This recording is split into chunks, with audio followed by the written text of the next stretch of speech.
Well, for years, Exxon scientists and Exxon executives knew that climate change would have devastating effects, especially on coastal communities.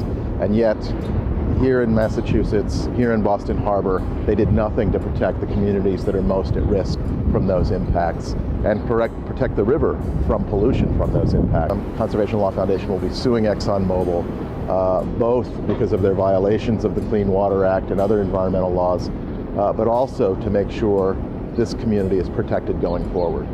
There is kind of a tale of two rivers in Boston.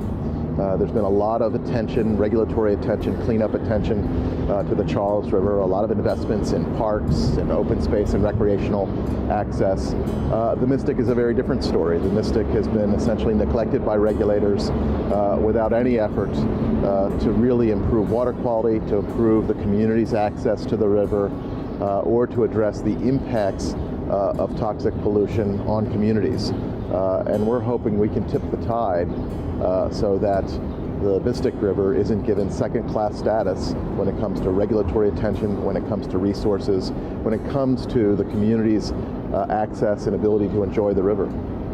I think the public generally has been appalled by ExxonMobil's deceit on climate change, but not especially surprised because they saw Exxon's reaction to the Exxon Valdez oil spill and other instances where ExxonMobil essentially shown indifference toward communities.